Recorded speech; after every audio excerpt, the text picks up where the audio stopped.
So let me share with you, our daughter, as you all know, lives in Efrat with her dear husband, Michael, and they're married more than 30 years. And when you look at the two of them, they look like they're on their honeymoon. It's one of these marriages made in heaven. They never miss a date night, Thursday nights, and they're blessed with 9 children. 3 of them are now married, so they have grandchildren as well. And I was about last week, I may have mentioned this to you, although it may have happened when I wasn't able to make the class. Ilana was on her way to Rami Levy, which is their big grocery marketplace. And 5 minutes before she arrived, a terrorist attacked. As it turns out, the terrorists, there were 2 terrorists, they were actually policemen from the Palestinian Authority. I don't have to say anything more. And they attacked and they killed the young man, 22 years old, who took care of the security. So that for me was, for Toby too, was, you have children living in a beautiful, beautiful place. Efrat is just beautiful and it's safe. But they have these moments that are very dangerous, and thank God she's okay. But most recently, last night, I was up most of the night because there were 3 soldiers who were killed, and the loss of each is the loss of the world. One of them, Shlomo Shrem, I believe, maybe Shuli can check that for me. Shlomo Shrem, 20 years old, was from Efrat.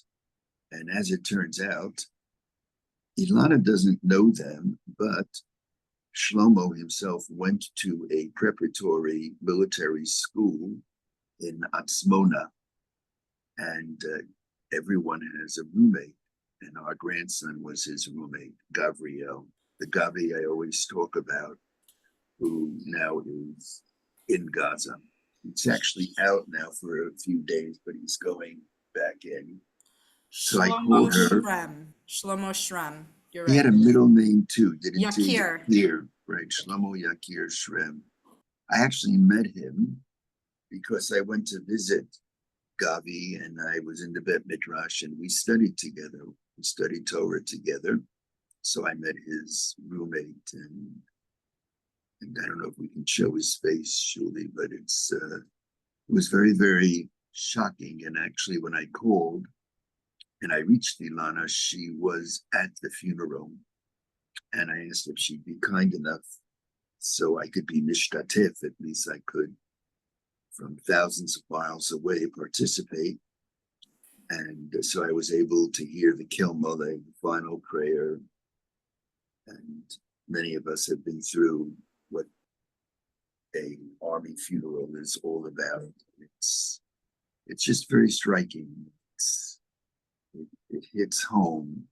Gavi was at the funeral. These are 20-year-old youngsters who really have the maturity of someone who is much, much older. So he's in the middle. You can see him. That's in the middle is Gavi's buddy. In fact, when you look at him, he looks a little bit like Gavi. So I'd like to, in their memory, begin with a prayer, and then I'd like to learn a very contemporary, although it's written thousands of years ago, sentence from last week's portion, from the prophecies or from the statements of Bilam, the prophet, the heathen prophet, who was hired by the king of Moab, Balak, to curse the Jewish people. And in the end, he came to understand, as Rabbi Sarah beautifully spoke about on Shabbat. He thought he was in control of everything, and he wasn't in control. It's important in our lives to know that very often we're not in control. And Bilam was not even in control of what he wanted to say. had to say what God put into his mouth, in a particular circumstance. But because we're not in control when we're born. If we're born, we're not in control when we die, although it's clear everyone will die. There's so much in our lives we don't control. We don't control our children. We don't sometimes control our health, many times. But because we're not in control doesn't relieve us of our responsibilities within the arena of what we are in control. We have to make sure to do what we can to live quality lives. Here I'm talking to myself and letting you listen. Every day it's a challenge to do just that. And we're not in control of what happened the other day to this young man and to his buddies. He was in the wrong place at the wrong time. So we'll be studying a sentence from what became the prophecy of Bilam. But first, let's begin with our prayer. It's about a 3-minute prayer. The words and the melody, I hope you'll find it of some meaning.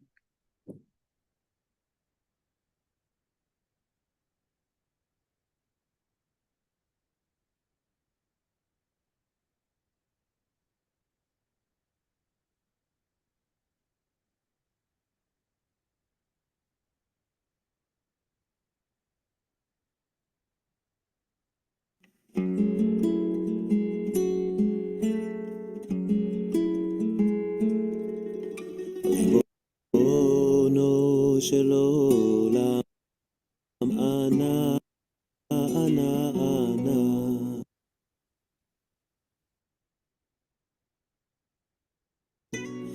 אל תעזבנו, ריבונו של עולם, אנא, אנא, אנא.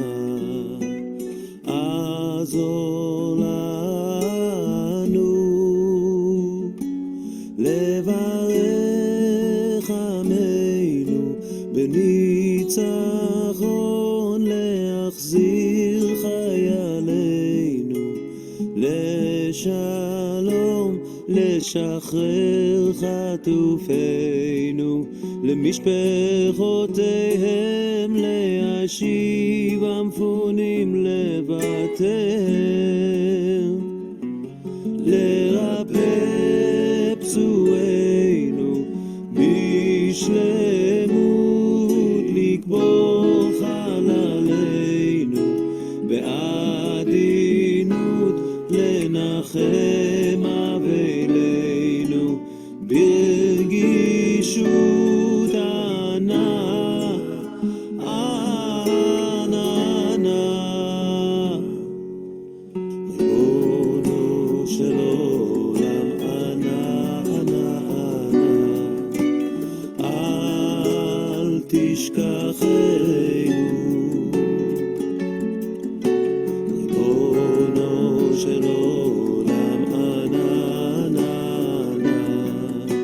עזור לנו להפוך פירוד לאיחוד, מרירות לרעות, ריחוד לקירוב, שנאה לאהבה, צער לרווחה, אפלה לאורה, מתקפה מגאולה שתה בגלה ובזמן קריב. איי איי איי איי, אליי אליי אליי אליי, אליי אליי אליי אליי אליי אליי אליי, אליי אליי אליי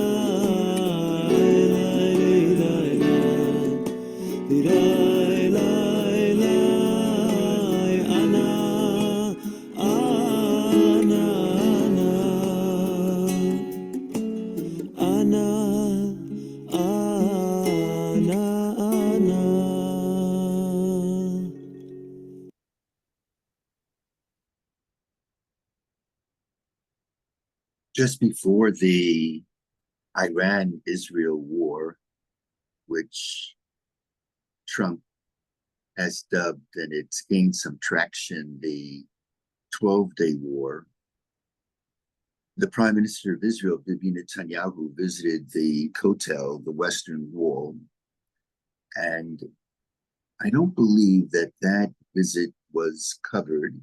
He knew that the attack was soon to take place, and he put a kvittel into one of those notes into the cracks of the wall. And the kvittel had these words, Am Kalavi Yakum, a nation like a Kalavi, like a young cub will rise. Am Kalavi Yakum. Behold, a people that rises like a lion cub. And of course, at that time, when he put that note into the Kotel, he knew, the world didn't know, that Israel would be attacking in what Israel called Nivtza Am Kalavi. This was the action, Nivtza Am Kalavi. It was an operation called Am Kalavi.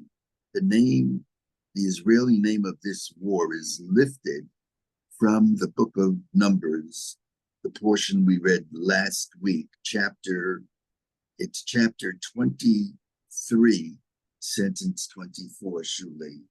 So let's take a look at that sentence. You know, I'm not sure if it's correct, but Bibi himself is, when he was younger, he won, I think, or was second in the Chidon HaTanakh, so he knows Tanakh. And so Bilam is on the mountaintops looking out at Israel, and Balak is hoping he'll say something negative, but he doesn't say something negative. In chapter 23, sentence 24, he says, Hine, behold, Am, a nation, Kalavi Yakum, behold, a people that rises like a lion cub. And then it continues, Ucha'ari Yitnasa, and as a lion lifts himself up. Again, behold, that's Hain, a people. Kalavi, like a lion cub, Yakum, that's in the future tense. Israel is like a lion cub that lifts itself. It rises. Behold, a people that rises like a lion cub. And then to the next level, Ucha'ari, and as a lion, Yit Nasa, from the word Nasa, lifts himself up. That's the sentence. And what the Prime Minister was doing is he was quoting that sentence, knowing very, very well that that was going to be, in fact, the name, as I mentioned, of this war. Now, a lion is, of course, stronger than a lion cub. So the sentence, the movement of the sentence is, will rise like Kalavi, like a lion cub. But then it says, Ucha'ari Nasa, and as a lion, he lifts himself up. So while it is true that the lion cub is not as strong as the lion cub does what it can to protect itself, to survive, to hunt, to make it through the day. And the movement from the lion cub to the lion, many have argued that the movement teaches us that if we do our share and rise up like a lion cub, God will bring us to a higher level. and we will attain the strength of a lion. In other words, en am Kalavi yakum. And when one looks at Israel today, Israel it's a lion, but it's a little lion. Modi and all these other comedians point out, if you look at the map, you can't even see Israel on the map, or the name Israel. Generally, countries have their names when one looks at the picture of the map. It says the United States, it says France or Germany, whatever. There's not enough room to even write Israel. Israel is so narrow, certainly from the center north, very, very narrow, the size of New Jersey. It's a lion cub. Thank God it has the capacity to be fierce and strong. And so we can only do so much. But if we do our share, God will do his share. And the Talmud makes this point, and the Talmud says that our goal in life should be to try to sanctify ourselves. And if we try to sanctify ourselves, God will step in and lift us to an even higher, holier level. In the words of the Gemara, "V'kadishtem v'tem kidoshim," that's from the Bible. Make yourself holy and you will be sanctified. The double language. The Talmud reads, Adam v'kadesh atzmo ma'at. A person sanctifies himself a little bit. Umikadshin oto hakadosh baruch hu. If we try to do our share to sanctify ourselves, God will lift us to another level. Mikadshin oto hakadosh baruch hu. The Holy One, blessed be He, is going to help us reach even higher holy levels. And I'm not a fundamentalist at all, as I think all of you know. But when I was reading this, I was thinking about the relationship between Israel and America with all the issues, and I don't mean to be political, I may have with Trump. I'm very grateful, and one must acknowledge the good Hakarat Tov that America did what it did when it sent in its B-2s or those planes that were carrying those heavy bombers. I may not have it precisely. And there we saw that interplace, that Israel, little Israel, like Kalavi yakum, like a lion cub. Israel today could be, thank God, as long as we don't, I think, gloat about it. I think in the military, one should always stay humble. But Israel's a lion cub. It proved has great strength, one of the strong military forces, if not the strongest in the Middle East, with all the sacrifices along the way. But we didn't have the capacity to be the lion. And in this situation, it surprised me. I did a piece for JNS, and when America bombed, this piece that I wrote was that it's in America's interest to finish the job. No one knows quite sure if the job has been finished, but so I got a call from my son. My son said, Ahavah, so Trump read your article in the Jewish news service. He, of course, was pulling my leg. And that's what we saw. We saw in Am Kalavi yakum, we were like a lion cub. And then Uchari, then the lion stepped in.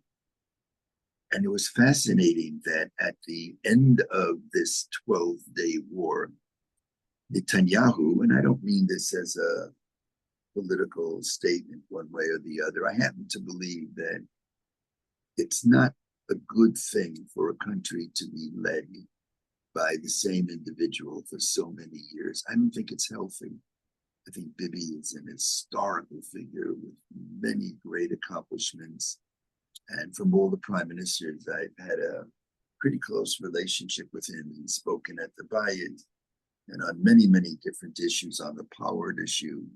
When I was Jonathan's rabbi, I have memories of meeting with him in his office. I remember meeting with him behind a stairwell in Washington, D.C. We were talking about in the early 80s about the Jewish underground and whatever the issue is. But Netanyahu, after the war, whatever one thinks of him, I found this very touching. He went to the Kotel again to offer, I guess in his own way, to say thank you to what the Kotel represents, to say thank you to God. And he put a kvittel into the wall. I don't know if you can find it, Julie, because I didn't mention it before the class, but the kvittel has become very famous. On the kvittel, he wrote, Am Kalavi Kam. Now let's follow this nuance of difference. Originally, when he knew the war was going to happen, he used the future tense, will rise. Behold, like a lion cub, Yakum, Israel will rise. When he returned, he turned the Yakum, he turned that future tense into the present. It wasn't Hine Am Kalavi Yakum, but Hine Am Kalavi Kam. The nation rose, not it will rise, it rose like a lion. Ucha-ari yitnasa. And then the big lion stepped in and hopefully we did damage, although it's unclear, very, very much unclear to what extent. It's fascinating that even the leaders of Israel, and I don't know if they go to shul every Shabbat, I really don't know. But my father of blessed memory, who was a great darshan, great storyteller, his mama Lashon was Yiddish, but he became quite an expert in English as well. But he used to tell the story in Yiddish that after the 6-day war, Yitzhak Rabin and Moshe Dayan, they played central military roles. I think Dayan was the Minister of Defense, maybe Rabin led the army, I'm not sure, but they were very high up. So they went to the Kotel, and of course there are throngs of people following them to the Kotel. And Rabin, who had a sense of Jewish text, he put a kvittel into the Kotel and said he doesn't mind if people ultimately see what he wrote. And so someone looked at the kvittel, and what Rabin put into the Kotel of blessed memory, he wrote, Shomer Yisrael, Shmor She'irid Yisrael, the guardian of Israel, guard the remnant of Israel. It's really quite something, because that wasn't, Rabin's world, but I guess it was his world. He had tremendous depth, and he felt something had happened in the 6-day war, although we must remember that as successful as we were, we lost almost 1,000 soldiers in that war. So there were serious, serious losses on the way to victory. But everybody wondered, what would Moshe Dayan do? Because Dayan, I don't think he knew the verses the way Rabin did. So how would he acknowledge to the ultimate commander what the Kotel represents? I don't know if he would agree, but to God himself, he wanted to acknowledge that there was something higher than the army that helped out.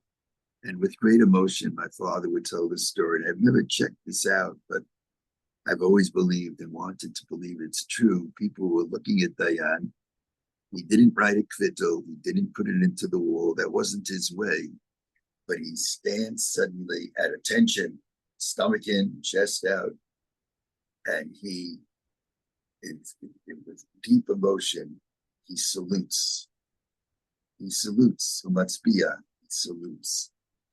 I found that fascinating. He was saluting the ultimate mifakid, the ultimate commander. He was saluting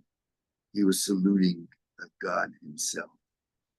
And that's what I feel these days, that Bilam's prophecy is a prophecy not only of the past, but it's of the present. Hine Am Kalavi Kam. Behold, the nation has risen. Kalavi Kam. We've risen. Uchari yitnasa, and with God's help, like a lion, it ultimately roared. And I have a prayer. I don't think that it's a coincidence that the military strength of Israel is associated with a lion. Judah's lion, for example, it's the Aryeh Yehuda, Judah, who led historically the Jewish people. He was the military might. King David, who was a great warrior, comes from the tribe of Judah. So the lion has become the symbol of the strength of Israel. And the Hebrew word for lion is Ari, a lion. And I believe that it's built in, that this is not homiletics, but in Ari, when you look at the word Aleph Resh Yud, that word Ari comes from the word or, which means light. That's the prayer. That ultimately we don't have to be a lion that is defending itself militarily on the battlefield. We always have to be able to defend ourselves. But we become a people that can focus, as Israel has focused, but completely on or, a light. And Ari is Aleph Resh Yud. The Aleph Resh is or. The Yud, when a person writes in Hebrew and wants to write God's name, one of the ways one writes God's name is you simply write a Yud. That little letter, Yud is God. So Ari is or Hashem. It's the light of God. And that's our great mandate, to do our share, to spread the light of God, first of all, to our own people. Every Saturday night after Shabbat, we say, LaYehudim Haita Torah. To the Jews, there was light. There's bringing light to our people, LaYehudim Haita Torah. But as the prophet Isaiah says, there's another light. There's a song that goes beyond our people, and that is the song of humankind, the song of all of existence. That's the song of the world having received the message of the light of God. And I don't think it's a coincidence again that our very Hebrew name, the name Yisrael is basically a play on the word Shir El, which means the song of God. That's the thought. Ine am Kalavi kam, uchari yitnasa. Not words of the past, but a prophecy, I believe, of the present. And the prayer that we can turn and live in a time when our children, grandchildren, and great-grandchildren will be living when there'll be no need to, maybe I'm baying at the moon, it's a pipe dream, maybe, but that's the prayer, that the plowshares will take the place of the plowshares, and the pruning hooks will take the place of the spears and of all of the ammunition used to hurt and kill others. And Israel today, even within what we're experiencing, is very much that light. So I've asked Julie to read from this past Saturday's Wall Street Journal. There was an excellent piece about an American who has visited Israel often and was there recently, and he wrote about dancing in the mamad, dancing in the shelter. So let's listen as Shuli reads from this piece. It's just a few paragraphs. Do you want me to also share it so people can read it? Would you mind, Shuli? Is that too much? No.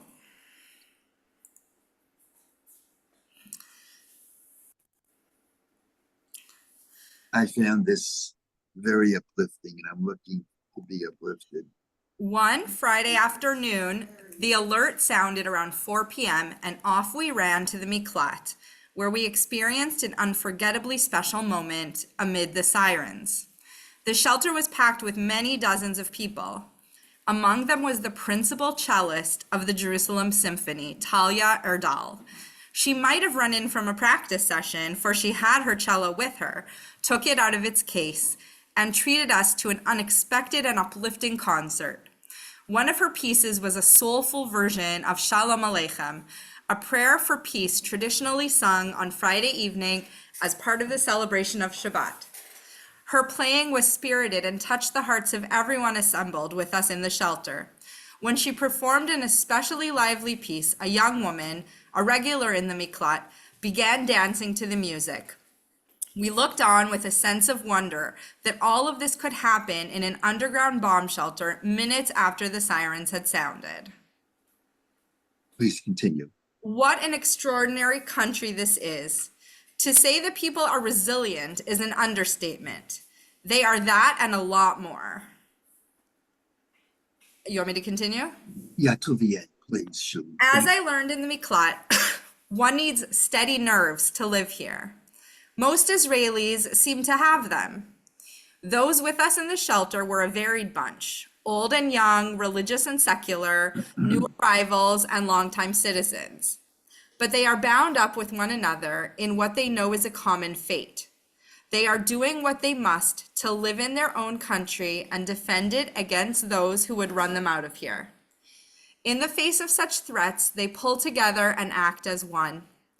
I saw that unity of purpose in the Miklat, in acts large and small, at all hours of the day and night. It was a privilege to be with them and add whatever I could to their already strong resolve. During the years from about 2000 to 2010, I developed a close relationship with a rabbi whom I really looked up to. He died in 2010, Rabbi Yehuda Amital. He was the co-Rosh Yeshiva. He was the head of the school, the co-head, together with Rabbi Aaron Lichtenstein, one of the geniuses of blessed memory of our time, of Yeshivat Har Etzion. And he was especially encouraging when we started Chovevei Torah, when we started Chovevei, and why you unfortunately saw that as it's problematic and there was great criticism. But he was always encouraging me, to the point that he actually came to the yeshiva and he gave a little talk at the yeshiva. I'm forever grateful. And whenever I was in Israel, I would go to Rabbi Amital, who's a survivor of the Shoah. He believes deeply in the sanctity of the land of Israel, but he's a more open theologian, even as it relates to Israel. For real peace, he would have exchanged land, although even those in that camp today, they look at the other side and they recognize as the other side doesn't, its leadership, it doesn't seem to want peace. It's not possible at this point. And he became actually a member of the Knesset in the party called Mamad. But every time I was in Israel, I would go to his home, and before leaving, I would ask him to give a Devar Torah. And the last time I saw him, he was already frail, he wasn't well.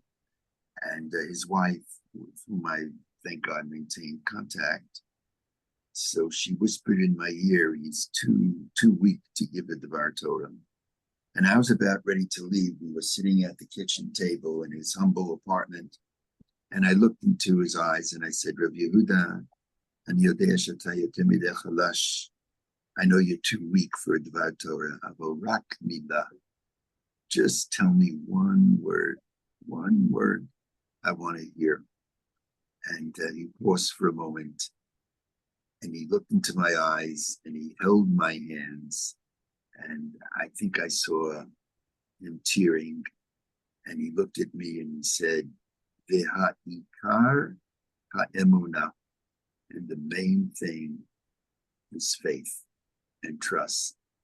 Here's a man who understood the importance of Hine am Kalavi yakum, but he understood that we need to trust. We need help from from above, whether it's Rabin Shomer Yisrael or Dayan saluting. And those were the last words I heard from Rabbi Yehuda Amital, the Ha'ikar Ha'emuna. And so as I conclude these few humble words in memory of Shlomo, our Gabi's roommate,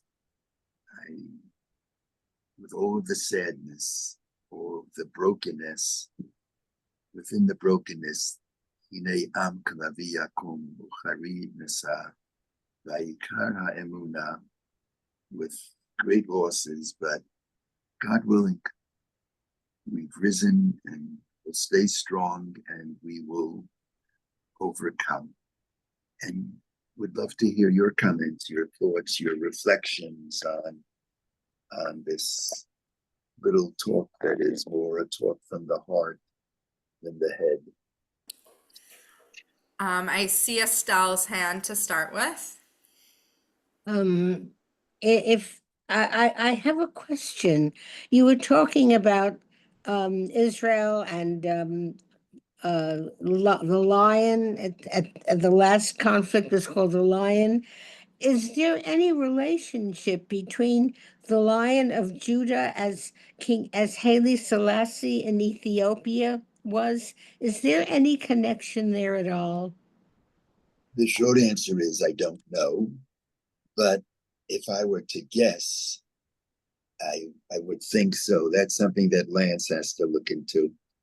But my hunch is that there is a connection. So Lance will maybe next week will give us an answer to that. But I would imagine there is that connection. Rav Avi, what is it specifically you want me to look up? Well, Estelle was wondering, Estelle, would you mind? Yeah, well, it was always called, Haile Selassie was always called the Lion of Judah. That was part of almost the name of Ethiopia, the Lion of Judah. And I was just wondering if there was a connection with that and with what Avi was discussing just now about the lion in Israel. Yeah, and of course, by the way, Estelle, there were, thank God, one of the great miracles of the state of Israel was the exodus of Ethiopian Jewry. Exactly, that's why I'm asking. But I believe that they came from the tribe of Dan. That's the belief, not from Judah. But having said that, my guess is that there is an association. We'll look into it. I can tell you what AI says about it. Yeah, we can right. We'll go to Rabbi Google, Rabbi AI. What does AI say? Emperor Haile Selassie of Ethiopia was often referred to as the Lion of Judah, a title that held both historical and religious significance.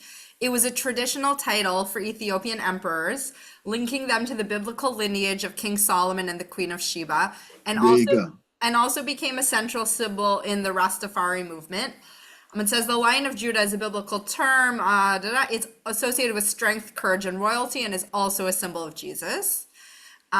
He adopted the title Conquering Lion of the Tribe of Judah, emphasizing his lineage and divine right to rule.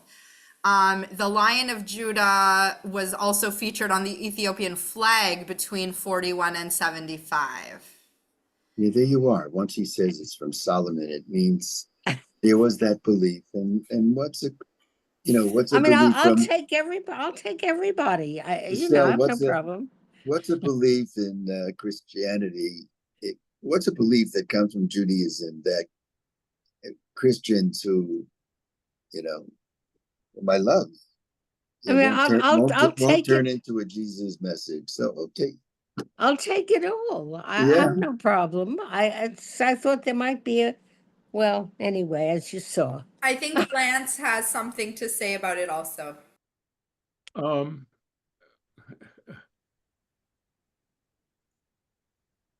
Okay. I took a class recently on the Queen of Sheba.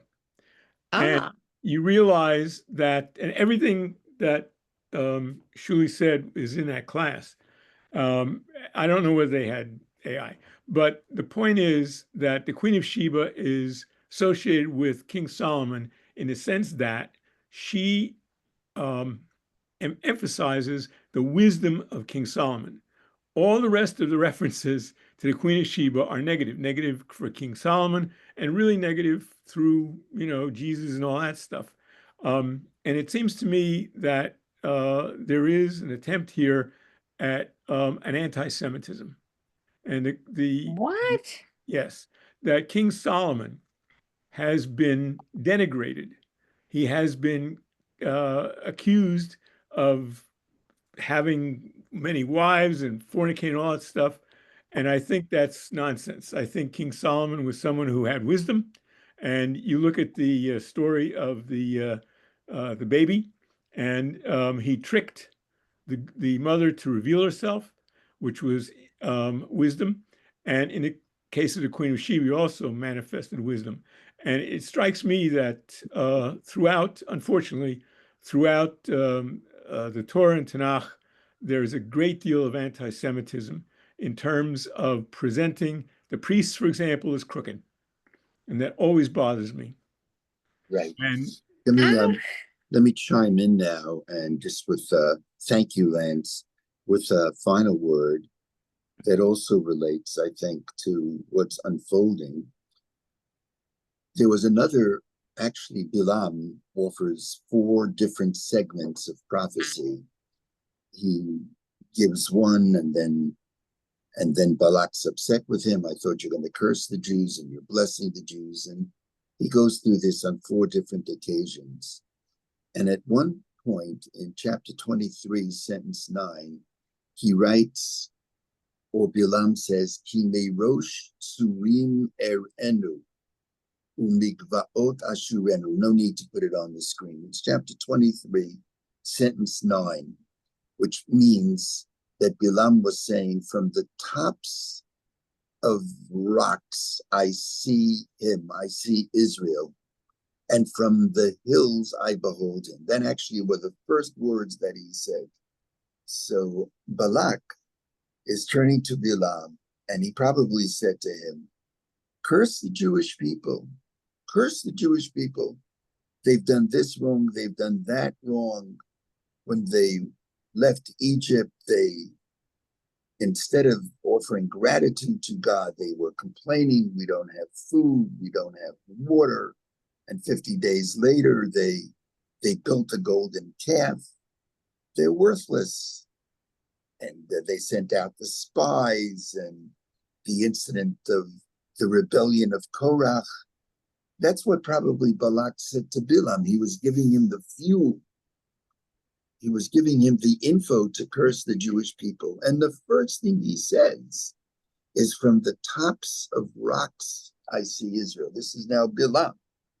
This is the words God puts into his mouth. I see Israel from the tops of the rocks, Rosh, Surim, Umigvaot, and from the hills I behold him. And this is what we wrote in Torat Ahavah in this commentary. While Israel had made many mistakes as they traveled through the desert, Bilam looks at Israel from the mountains and hills.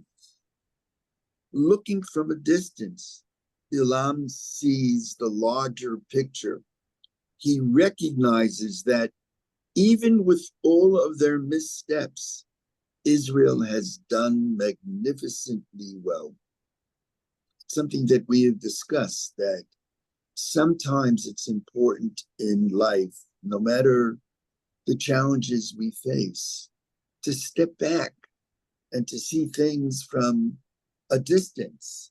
And what Bilam is saying, as God puts into his mouth, is, I see Israel from the tops of the rocks, from the mountaintops. And when I look at the whole picture, yes, there have been moments of decline, moments when Israel degraded itself. But on the whole, it's an extraordinary, uplifting story. Yesterday, I went to visit a young man I had not seen in 40 years. He's been suffering from cerebral palsy, and they did a documentary on this man whose first name is Eric. And in this documentary, he was singing the song, and over the refrain was, "All I have is tears. All I have is tears."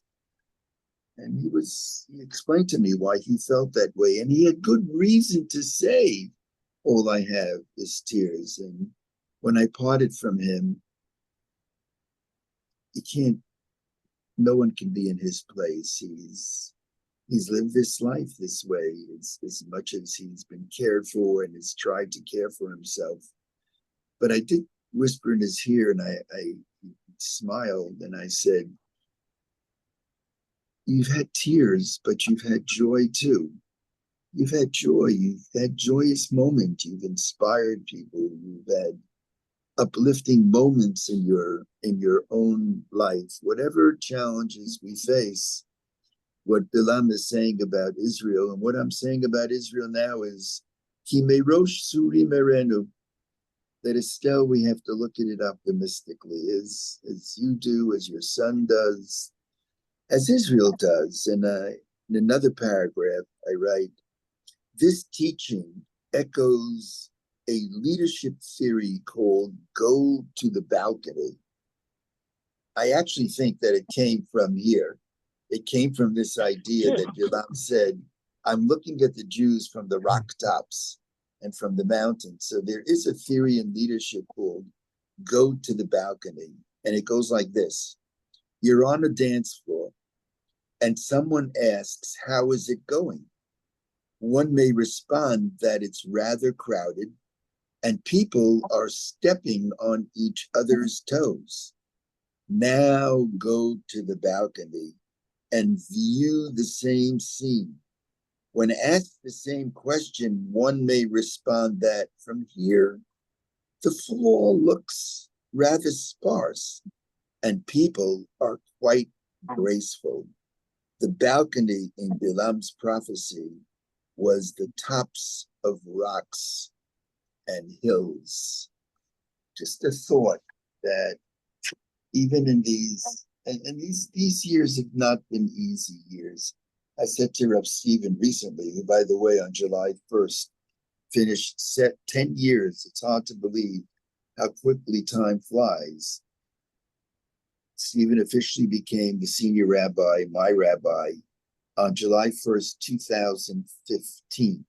So just a few days ago, it was the 10th anniversary. And I said to Stephen, Stephen is Stephen. It's so unusual. We all know he's a tzaddik. And the day before he assumed the role, he said to me, "Rav Avi, I don't have to become the senior rabbi. If you want to stay." He said, "Stephen, please, please." And he's done so remarkably well. And I said to Stephen recently, I said, think about your last 5 years of the rabbinate. Almost 2 of those years was COVID. COVID was basically in the beginning of 2020. It started in March. We started staying indoors.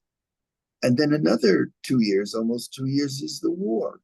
Think about being a spiritual leader, thinking about what we've experienced over the past 5 years.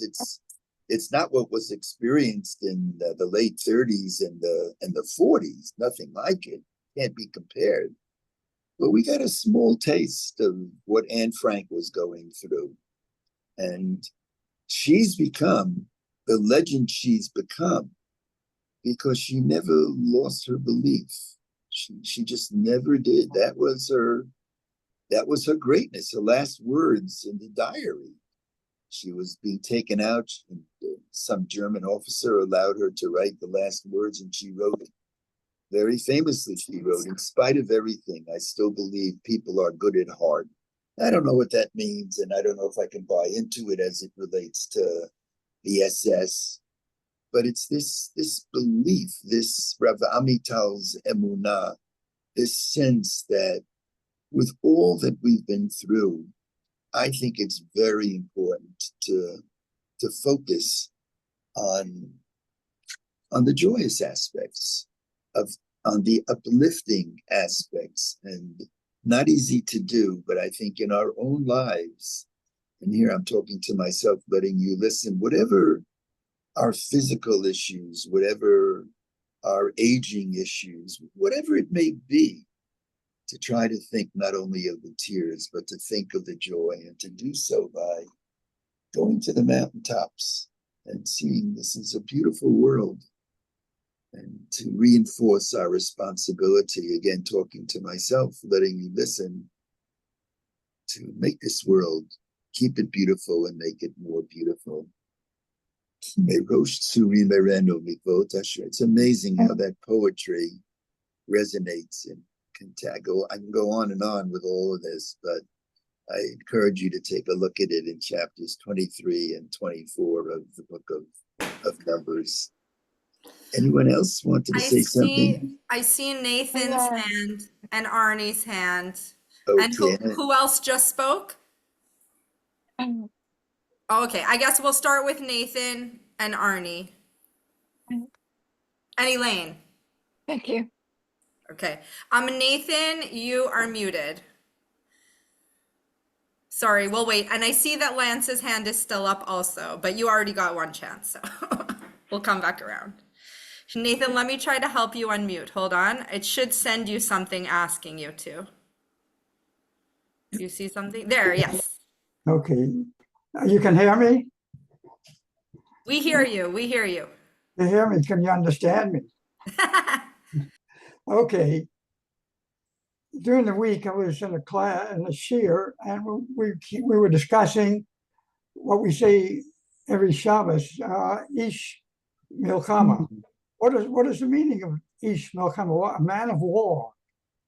And Avi, when you were discussing the lion who takes care of the cub and feeds the cub and makes it easy for the cub, but then the lion has the responsibility of strengthening the cub. And how does she do that? By sending the cub out and creating hardships for the cub.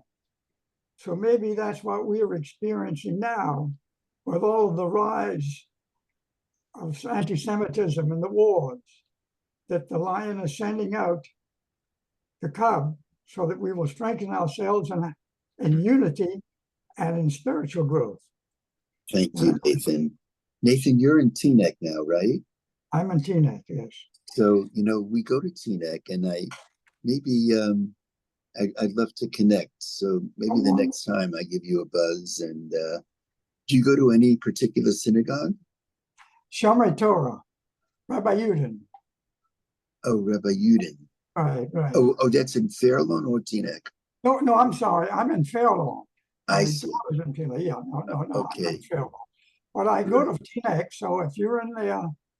I'd love to get together. Wonderful.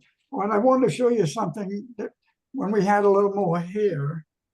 Can you see this? Oh, wow. Can you see it? Yeah, that's it, right.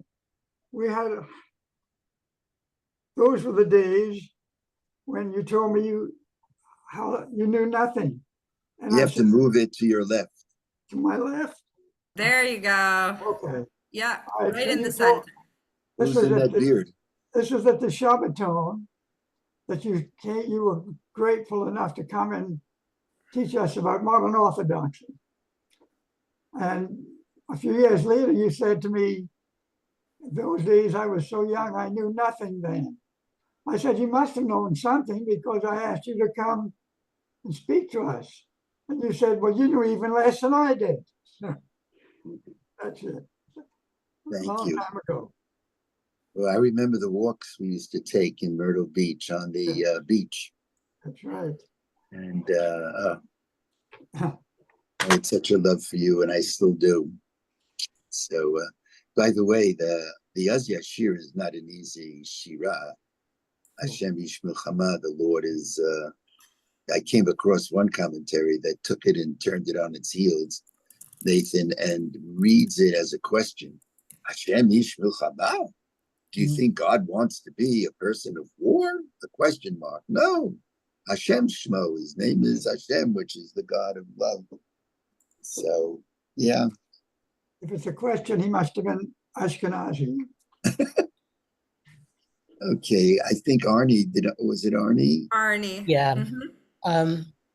I was struck by a beautiful symmetry when you were talking, how at this point in time, it's really the generation that left Egypt and saw the great miracles of God, and with all their mistakes, had faith.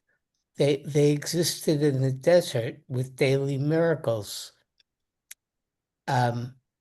Shortly afterwards, actually with Pinchas, you could say, they started to take action in their own hands, and culminating in entry into Israel, where they had to basically learn to fend for themselves, even with God's involvement. So here we are in this current stage, and as you described, Israel is a technocratic military genius of a state for such a small state. It punches way beyond its weight. Medical stuff that's being developed in Israel, it's incredible. And yet, instead of saying, we did all this, the prime minister goes to the wall and thanks God. So it's like going back all the way to the beginning. And there's a symmetry in that I find beautiful. Yeah, no, I hope this was meaningful, because I love learning and intellectual exercise, but I think learning is also sometimes opening the heart, and the poetry of the Bible does that. And one of the many reasons that I love our give and take is that it allows for the atmosphere of being inspired by the Bible, by the words of the Torah, which is, of course, a sacred book. Maybe one more comment, then I think we'll hear someone else. Elaine's been waiting, and Lance's hand is also up, so let's Okay. be on our time. Okay. You mentioned Anne Frank's words at the end of her diary. I remember reading, and I don't know where, that those are not her words. It was the work of an editor. Really? Yeah, and I can't remember where I read it. Yeah. Well, we can turn to Rabbi Google or Rabbi AI. I was just going to do that. Oh, goodness. This is one case I hope she wrote it. I'd like to believe she wrote it. I remember one doesn't time, fit. Elaine, I'm very close to Ira Rappaport, who was a phenomenal guy. I don't know if any of you have met him. He's a tour guide and just a lover of Israel from America. And he took us to Rachel's grave. And he gave us a lecture on Rachel's grave for about 2 hours. We get into the bus, and the bus travels about 10 minutes outside of Jerusalem. I hope this is not going to disturb you, but he says, he stops the bus and he looks at it, he sees a rock, and he says, Avi, some people say Rachel is buried here. Like, after the whole thing, I said, Ira, you know what? I don't want to believe that. I want to believe she's buried where we say she's buried. So that's what came to mind. I have a comment about You're it. probably right, Elaine. They are her words, but the diary continued after it. So it wasn't actually the last thing she wrote in her diary, but it's become kind of the last word. But her diary went on for 2 more weeks after that. Oh, what does it say? And then she went to Auschwitz. Right. Yeah, Yes. so she might have changed her mind. Right. That's very interesting, Elaine. She might have changed her mind. That's something. Yeah, over time, this quote became a symbolic last word. And But many that's what, editions end with this quote or emphasizing it strongly. right. No, I once directed the play and in camp days, and those were the last words in the play. But what you just said now, Elaine, really, it's, whoa, maybe she changed her mind. You never know. Show on the screen. Never know. Yeah. Lance, a brief comment. Okay, for me, the number one moment in the Torah is when the donkey turns to Balaam and says, "Why are you beating me?" And Bibi once said, "The days of Jews' victims are over. Today in the state of Israel, we defend ourselves." However, after the bunker busters were dropped, Bibi decided to continue the war, and he set forth jets to attack Iran. But President Trump said to him, "I want a ceasefire, bring back the jets," and Netanyahu brought back the jets. Now, the key difference here for me is ceasefire versus unconditional surrender. The only way you can win a war is with unconditional surrender. Ceasefire is terrible, horrible. And the problem today is that people only think about ceasefire, and it's wrong, wrong, wrong. Well, I just would just say this, and then I don't want to go off into a political arena. One of there are many who have spoken about differences between October 7th and even what occurred in the Shoah. Of course, the Shoah was the Shoah. There's nothing close to it. But a lot has been said about how at least the Nazis wanted to cover up what they did.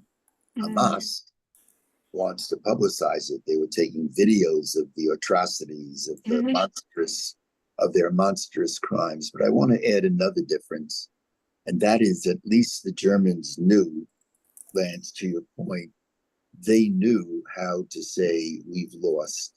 And there was an unconditional surrender on the part of the Nazis. Hamas doesn't and will never, ever know how to unconditionally surrender. Because with all of the Nazi stuff, it wasn't a religious movement. Hamas is a religious movement. They'll never surrender because in their mind, we're all better off dead. So we'll all die. They're ready to sacrifice everyone. The Germans, even with all of their horrors, they knew when they had lost and they said, we're going to stop.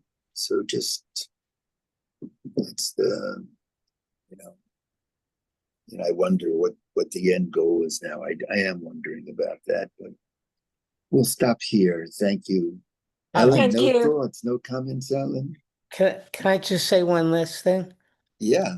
Mad Magazine in the early 1960s said in biblical times it was considered a miracle when Bilam's donkey spoke. Now it's nothing when they run for political office. Right. Ooh. I wrote in Torat Ahavah, I said when Bilam was talking, I said, when his donkey was talking, I said that here Bilam had such a gift, the gift of speech. It's a real gift. It's a blessing. But Bilam was being taught, be careful what you say, because in the book I wrote, even he was being taught, even a donkey can talk. If I would have had a little boldness, what I would have removed the word donkey and I would have replaced it with another word. Even an ASS can talk. That's the message. You think you're such a, anyway, love you all. And next week we're going to do something deep. I think we'll do a more intellectual piece on the zealotry of Pinchas. Is it good to be a zealot? We'll see. We'll see what floats our way. Love you all. Have a great weekend. Thank you. Love you. And may we see our lives from the mountaintops. Thank you. Love you. Thank you.